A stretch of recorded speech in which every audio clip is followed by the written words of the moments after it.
naira 20,000 kacal ta ishe ka jari, kuma ta koma babban jari a cikin wata 12 da izinin Allah.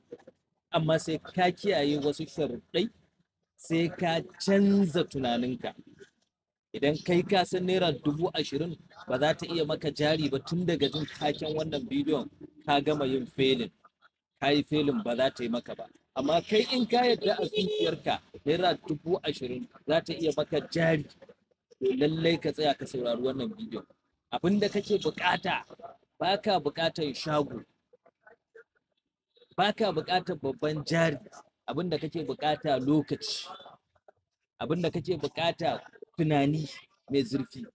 Wannan abubuwan guda biyu idan suka haɗu, ka gama. Lokacinka shine jarinka, kwakwalwarka za ta yi liftin da yaron, ita za ta yi growing din jarin naka.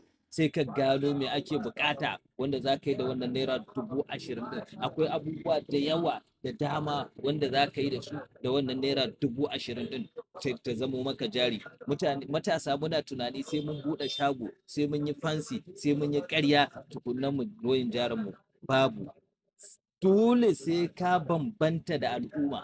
Dole sai mutane sun ɗauka mahaukaci ne kai, baka da cikakken hankali, kafin za ka fita daga cikin halin da kake ciki a yanzu. Idan kuma ka ɗauka a'a kai komai sai mutane sun yabe ka, sun ce ka yi daidai, ba za a zage ka ba, ba za a ce ma kaza ba, to babu inda za ka a cikin wannan tafiya, a cikin wannan rayuwa.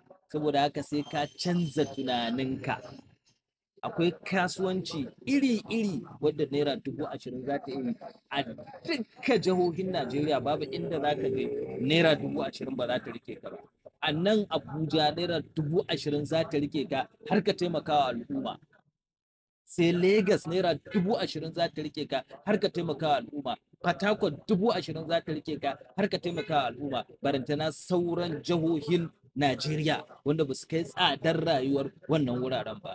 Saboda haka naira 20,000 kamar yadda nake ce mana, za ta yi mana jari. A bidiyon mu na gaba za mu kawo kasuwanci kala wanda za ka yi da naira 20,000 kuma su zamo kasuwanci da zai baka miliyoyi a cikin shekara guda ɗaya da izinin Allah. Musamman mutumin da nauyi yake kaɗan da a kansa, wanda nauyin ma yake da yawa a kansa. 20,000 za ta rike maka iyali, 20,000 za ta rike maka iyali ka ciyar da su.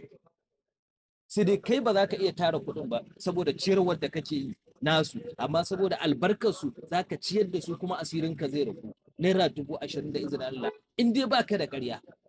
Saboda haka mu tara bidiyon mu na gaba akan wannan project din na naira 20,000. Za ta iya rike mu, za ta kuma iya zama mana naira miliyan 2 sama da haka a cikin wata 12 da izinin Allah. Assalamu alaikum wa rahmatullahi wa barakatuh. Mai magana Kamaluddin Buhari daga Dan Awwa Multipurpose Center.